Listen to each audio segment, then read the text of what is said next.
Bonjour ce matin. Peuple de Dieu, à toutes les nations qui lèvent les mains. Aujourd'hui, vous savez que chaque jour, si on les prend pour une bénédiction, c'est une révélation. L'imperfection qui amène les tempêtes, Dieu voit ces tempêtes comme étant des épreuves pour faire grandir notre perfection en lui, pour la continuité de sa mesure qu'il a faite et préparée pour nous, pour la destinée qu'il nous a préparée. On sait que chaque jour peut être des tempêtes, mais nous savons aussi que chaque tempête amène la bénédiction. Et c'est là qu'il faut regarder. Ne pas regarder que nous sommes imparfaits à cause des tempêtes, mais que nous soyons parfaits en Jésus-Christ pour qu'on puisse être renouvelés. C'est là le but de tout ces... Chaque jour suffit sa peine.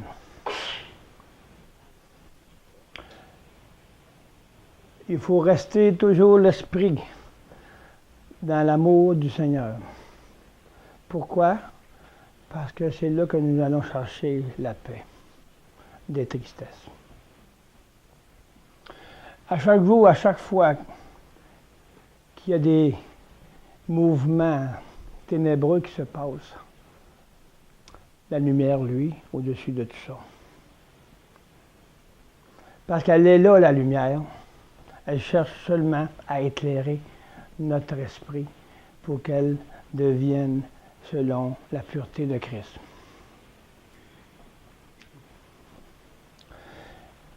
Malgré tout,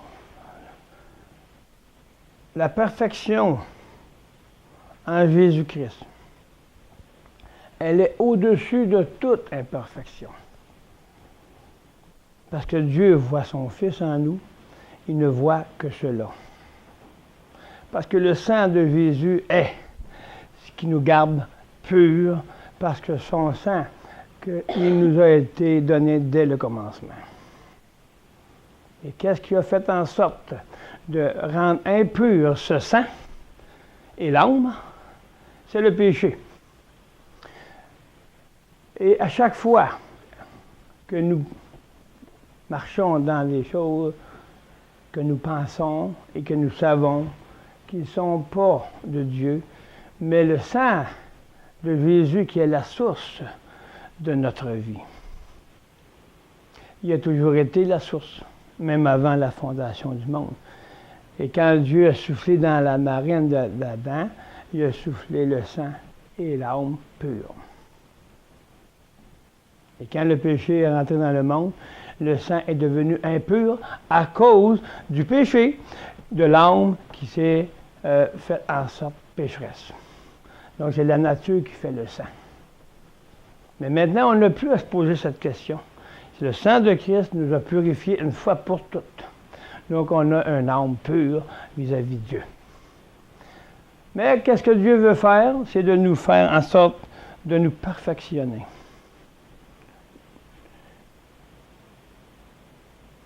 Parce que lui, le Père, nous voit en son Fils. Jusqu'à ce qu'il veut qu'on soit, qu'on témoigne aux autres qui nous sommes. Hier, j'ai reçu une prophétie de l'apôtre David en Lubumbashi. Il me dit, et plusieurs me disent, je serai où tu iras. Je serai avec toi. Il me disait, lève-toi et marche. Où tu vas mettre le pied, il t'appartiendra. Il va appartenir au Seigneur, le pied, où est-ce que je vais me mettre le pied, sur la terre.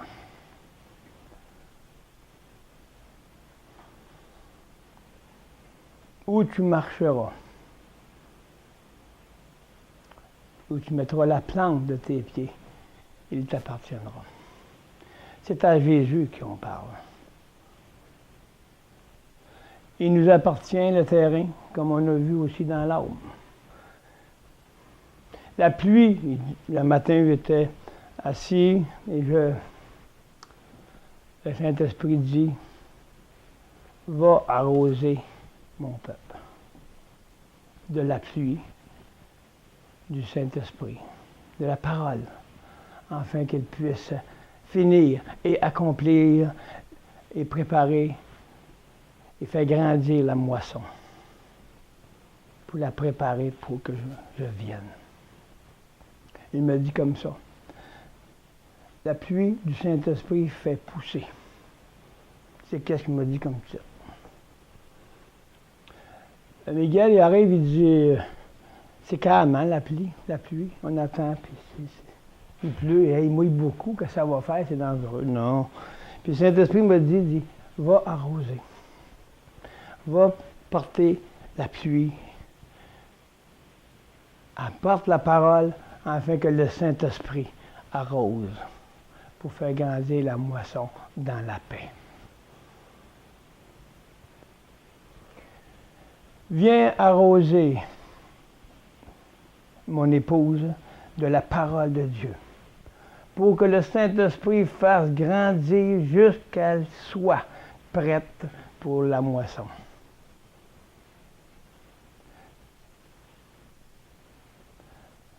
Donc, que chaque jour soit pour nous un sujet de gloire. Dans la tempête, la paix vient. Parce que le Saint-Esprit sait quoi? Il sait qu'est-ce qu'il fait. Et celui qui est à l'écoute, écoute. Et celui qui se perd, se perd. C'est ce que le Seigneur nous dit dans la parole, à la fin, dans l'Apocalypse. Si on ne veut pas se perdre dans notre marche, soyons sûrs qu'à chaque fois qu'on met le pied dans le plan, sur le plan de notre cœur, pour que le Saint-Esprit arrose la parole en nous, afin que nous marchions de toujours de plus en plus dans le perfectionnement des saints que nous sommes. Merci, Père Céleste, de ces révélations de chaque jour que vous faites à mon égard, Seigneur.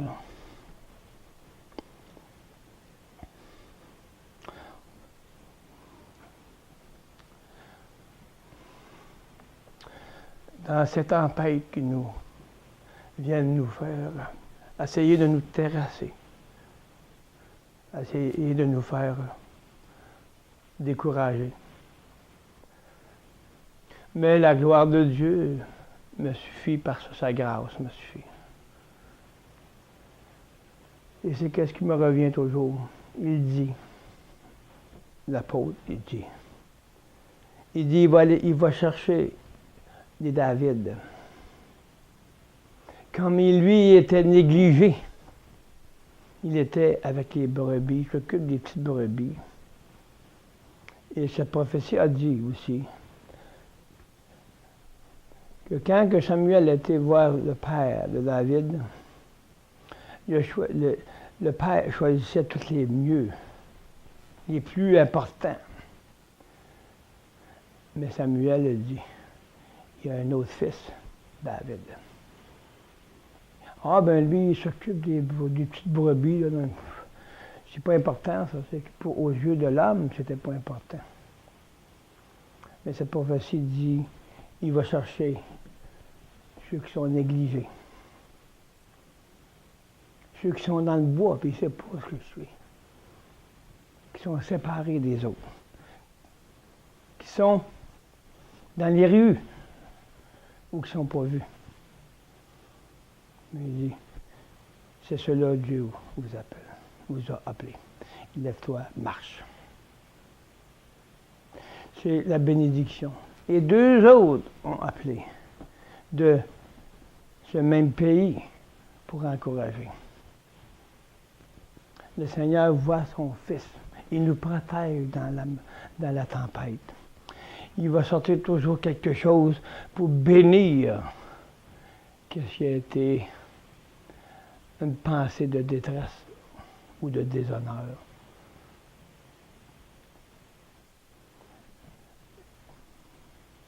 C'est ce qui compte.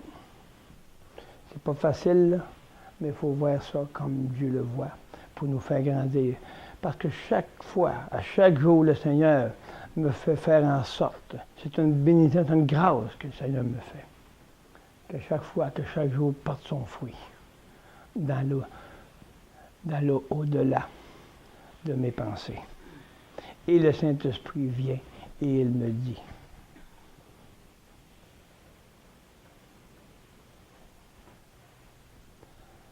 merci Seigneur de cette prophétie. Et merci pour toute chose, pour cette mission que vous préparez, qu'elle est déjà prête, mais elle est en train de s'accomplir. Merci pour ce message ce matin que nous allons emporter sur la victoire en la vie de Jésus. Et je prie que tous ceux qui écoutent, dans toutes les nations, âme de Dieu, ville, pays, paroisse, province, et chacun de vous se lève dans un esprit où on ressent la pluie du Saint-Esprit qui vient nous arroser pour faire grandir la semence qui est en nous. Oh Seigneur, béni soit ton nom. C'est au nom de Jésus que je prie et nous prions. Amen.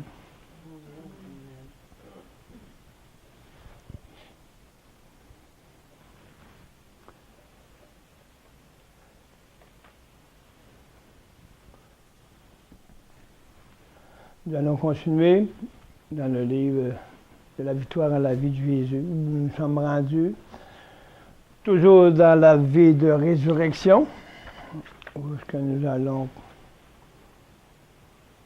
enseigner ce matin. Nous allons commencer par dans 1 Corinthiens 2, qui est aujourd'hui le 13 août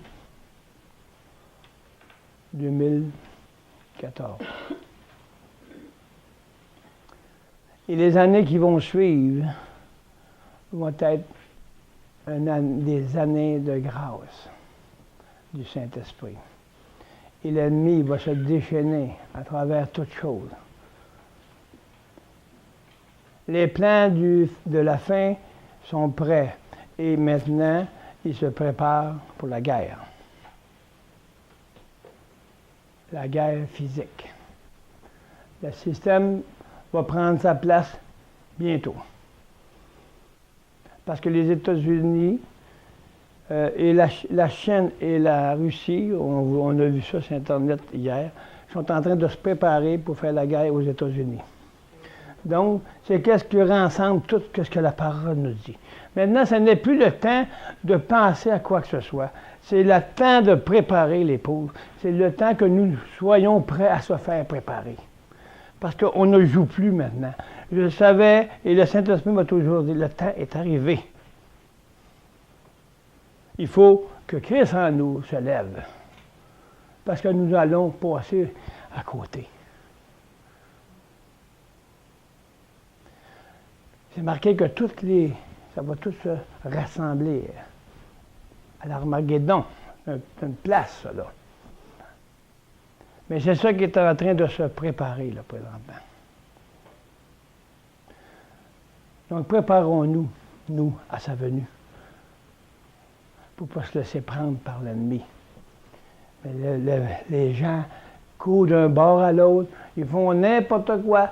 Ils se prennent, puis ils s'en vont faire des visites à ce bord, à l'autre, à nous partout, mais sauf de faire des voyages pour le Seigneur. On se dit dans la parole. Ils mangeront, ils boiront, ils font ci, ils sont en même temps de Noé. Ils vont se faire prendre. Ils l'avaient vu. Noé était après bâtir l'arche. Ils ont ri de lui. Mais l'arche qu'on va porter maintenant, on va la porter dans le désert. puis elle va faire son fruit.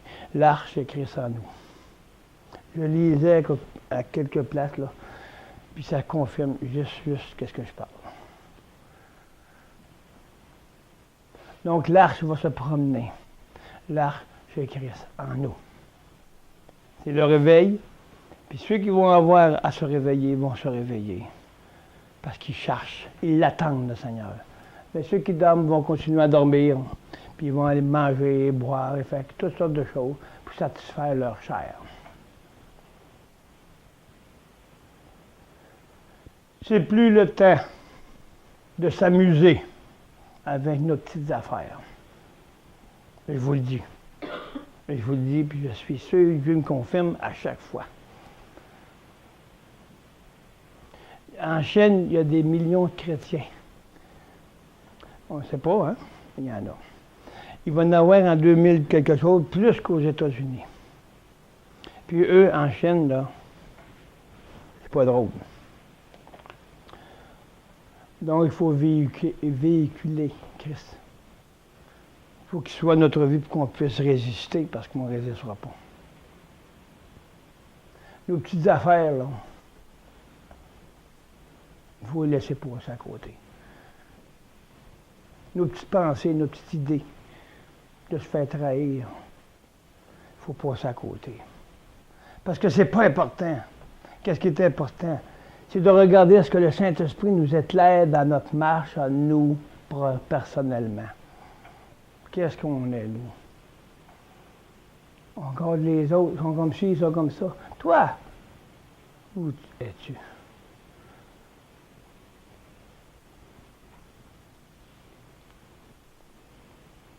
C'est ça qui est important. Es-tu prêt?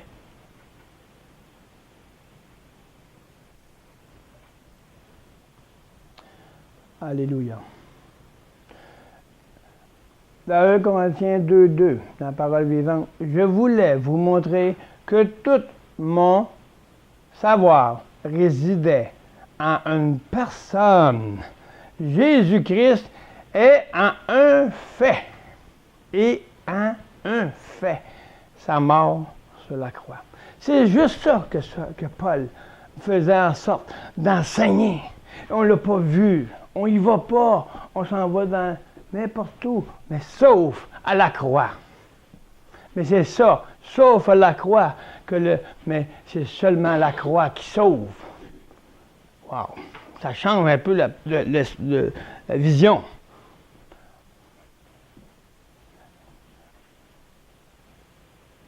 Tout langage doit être une prémisse de la croix.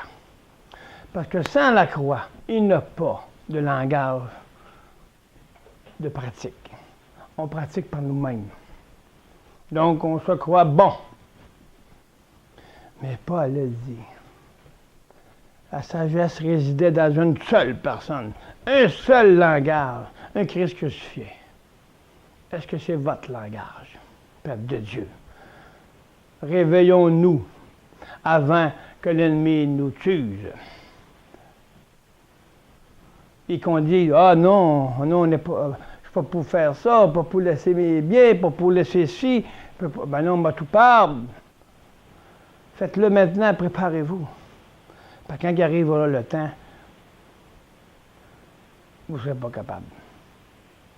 C'est seulement le Saint-Esprit qui va être capable de nous faire dire non au diable et à son système.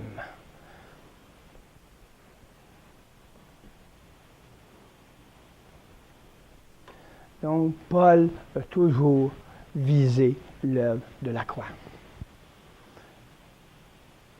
On dort. Paul le dit lui-même. Il dit, il y a toutes sortes de démonstrations de sagesse humaine afin que l'œuvre de la croix soit mise à côté. Toutes sortes de doctrines qui font en sorte qu'ils ne savent même pas ce qu'ils disent. Pourquoi? Parce que c'est leur pensée. C'est la pensée des gens de langage qui se sont font eux-mêmes une doctrine dans leur propre âme. Puis ils ont fait un groupe d'hommes, puis Puis on a mis ça ensemble, on part un langage, puis ça, on s'appelle Céphas. Céphas a sa doctrine, de son langage. Apollo, de son langage, de sa doctrine. Il y en a qui s'appellent de Jésus, les autres ont une doctrine. C'est quoi? Pourquoi? Parce qu'ils n'ont pas passé à ce que Paul nous enseigne, à résider à une personne qui s'appelle Jésus-Christ, puis c'est par la croix qu'il faut passer. Il faut être capable de marcher dans une vie de résurrection, pour être capable de marcher et avoir un seul langage, le langage de la croix. 1 Corinthiens 1, 17, 18. Ce n'est pas la mission particulière, que ce n'est pas pour baptiser, Paul, que le Christ a fait de moi son apôtre. Il n'a pas fait un apôtre de Paul pour baptiser. Il a peut-être baptisé une couple, mais ce n'était pas sa fonction. Ce n'était pas sa mission. Sa mission, c'était de fonder les églises par le Christ crucifié. Et c'est cela que le Seigneur m'envoie faire. Si on regarde ça avec les yeux charnels, il veut dire, il y a quelque chose qui ne marche pas. Mais si on regarde avec l'Esprit, qui est dans la parole, et qu'on laisse le Saint-Esprit nous montrer qu'est-ce que l'Esprit dit, on va dire, wow, c'est le message. Donc, sa mission, de moi, son apôtre, c'est pour proclamer la bonne nouvelle qu'il m'a appelé. Pour annoncer cet évangile, je n'ai pas à recourir à des artifices oratoires. Tu sais, il y en a, là, qui sont capables de parler, ils ont été à l'école, c'est des orateurs nés. Tu n'as pas besoin de prier, tu l'as, facile. Tu n'as pas besoin de te forcer, tu le fais. Les enseignants, ils ont appris à enseigner. Ils ont été à l'école, ils sont nés comme ça. Moi, je ne suis pas né enseignant. Puis, je ne suis pas né avec une intellectualité qui va faire un bon orateur de moi. C'est ceux-là que Dieu cherche. Ceux qui sont les choses viles de ce monde. On va les chercher, puis on fait la volonté de Dieu. On n'est pas des orateurs qui vont faire des feux d'artifice par des façons de parler. Moi,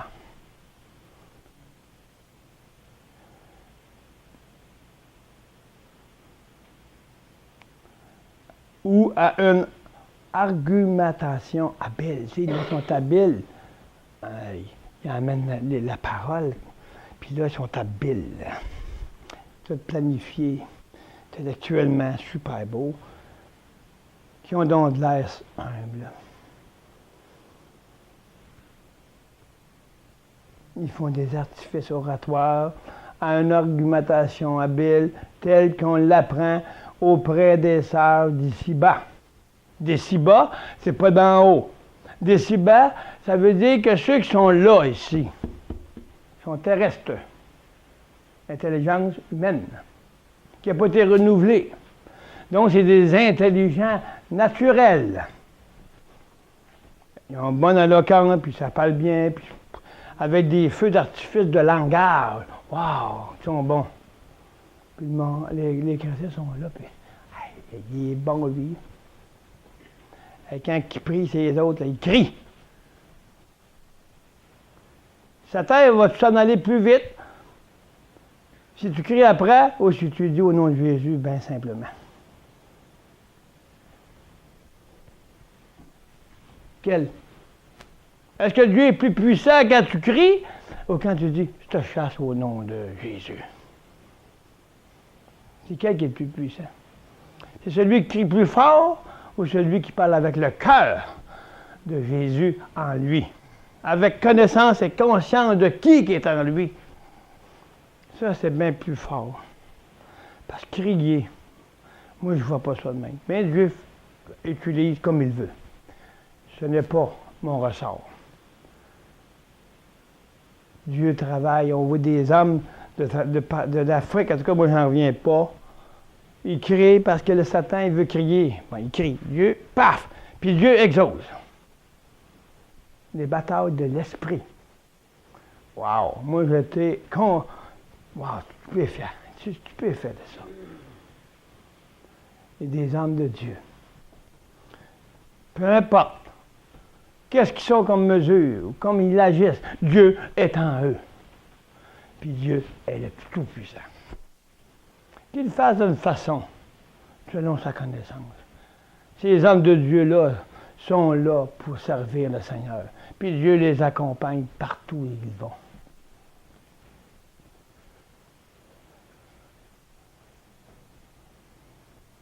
Mais ils font la volonté de Dieu selon leur mesure. C'est tout.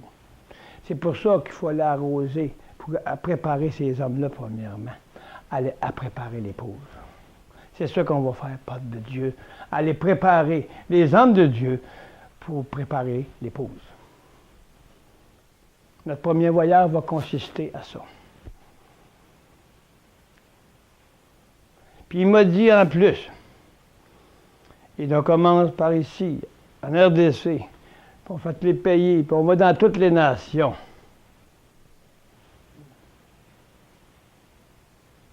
Il dit, il faut que tu vous levez.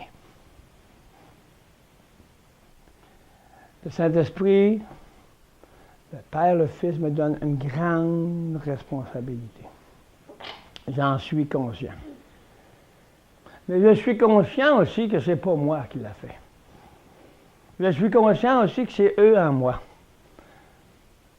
Parce que je ne pourrais pas faire ça de moi-même. Pas avec mon intellect, puis avec ma sagesse terrestre. Mais c'est la sagesse de Dieu qui est en moi.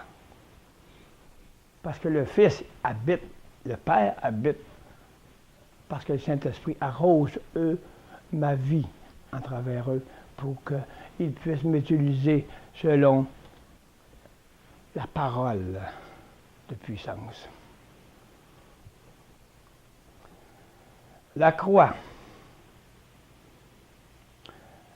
Pas recourir à des artifices oratoires ou à une argumentation habile telle qu'on apprend auprès des sages d'ici-bas.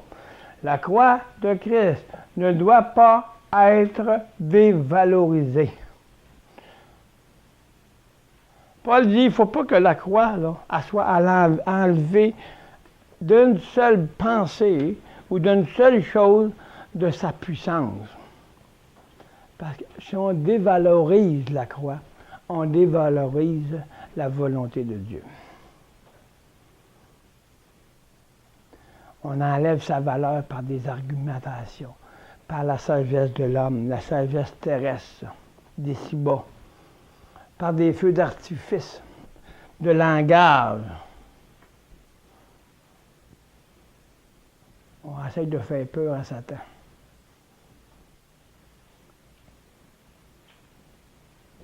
C'est pas en parlant avec des langages du monde qu'on va faire peur à Satan. Satan se réjouit. Parce que Satan, il sait que ça vient de lui quand tu fais les choses. Puis je pense, alléluia.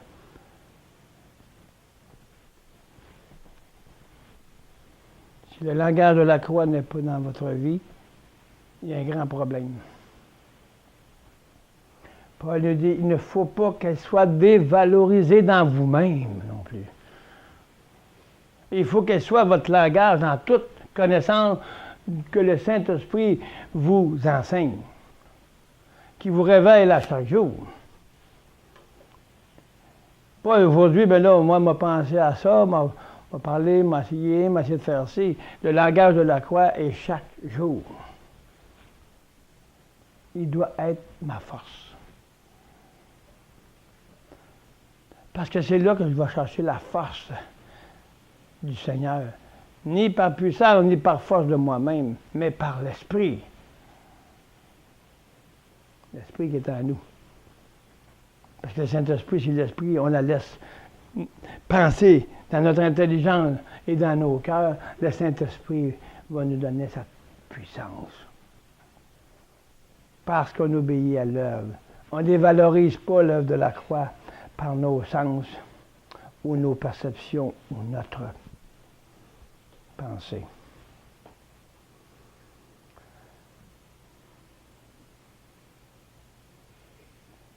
Dévalorisé et frustré de son pouvoir.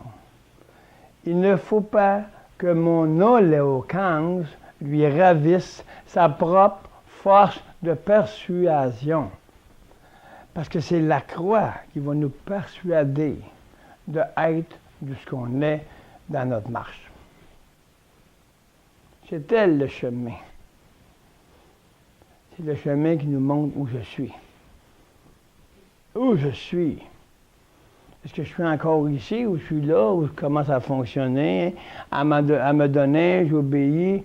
Est-ce que j'obéis pour être à la Savelie, ou que je reste là, juste j'attends avant d'entrer dans la porte étroite?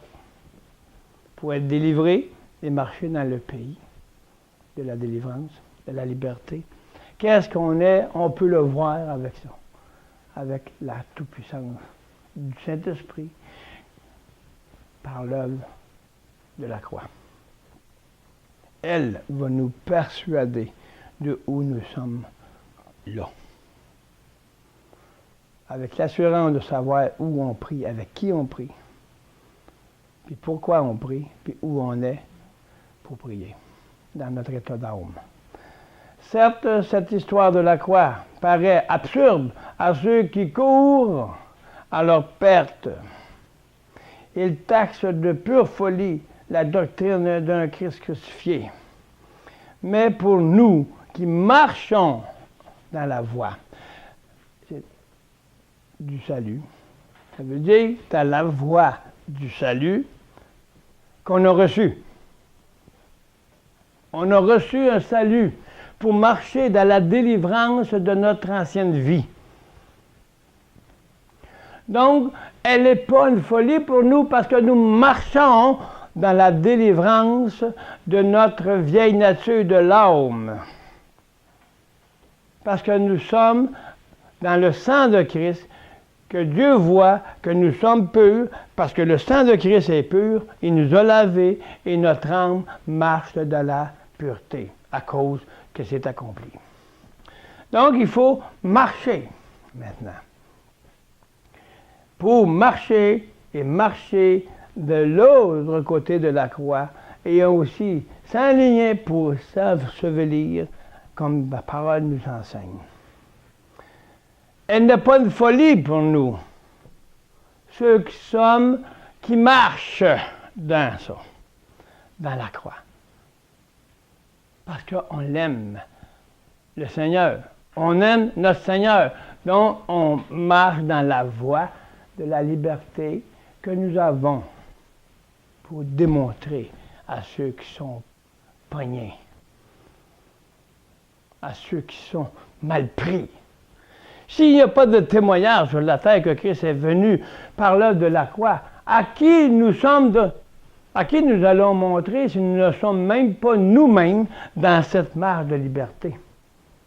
On ne pourra pas annoncer la liberté comme Dieu le veut. L'œuvre de la croix nous enseigne de faire en sorte qu'elle soit notre vie, ce langage. Pour démontrer à ceux qui sont pognés dans leur vie un témoignage de libération. On ne veut plus périr dans notre vie. Elle est folie pour ceux qui périssent. Elle est une folie pour eux, la doctrine de la croix. Parce qu'ils ne veulent pas la donner leur vie. Ils ne veulent pas marcher par l'œuvre de la croix. Donc, ils marchent selon leur propre convoitise, leur propre pensée. Ils font des paroles éloquentes pour essayer de démontrer à qui? À eux qui écoutent qu'eux, ils l'ont. Mais ils l'ont pas. Ils ne parlent pas de la croix. Ils ne sont pas des véritables. Ils l'ont en eux, mais ils ne savent pas. C'est ça qu'il faut témoigner. Comment pouvons-nous donner aux autres si nous ne l'avons pas nous-mêmes? La révélation. Ils l'ont en eux. C'est juste qu'ils ne savent pas que ce sanctuaire-là est en eux. C'est ça qu'il faut aller propager. La liberté.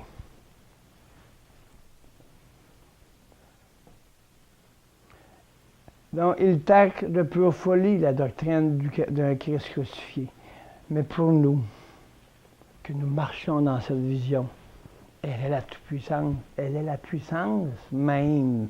La puissance même de Dieu. Il n'y a pas même, c'est même pas marqué. Elle est la puissance de Dieu. Elle est la même, ça veut dire tout passe là. Tout est là. C'est la même, c'est même la puissance là. C'est là. C'est la puissance, c'est Dieu lui-même. C'est ça que ça veut dire. Il est la puissance même de Dieu. C'est le langage de la croix. Ça, ce langage-là, c'est n'importe quelle sorte de langage falsifié. Une démonstration de l'homme terrestre. Donc, pour pouvoir marcher dans le céleste, il faut changer de vie puis marcher avec un langage céleste. Parce que la croix n'est pas une folie pour nous.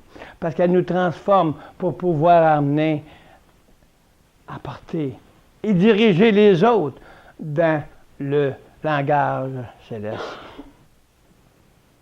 Donc, elle est la puissance même de Dieu. Mais ceux qui ne marchent pas, elle est une folie. Parce qu'ils ne veulent pas s'identifier à Christ.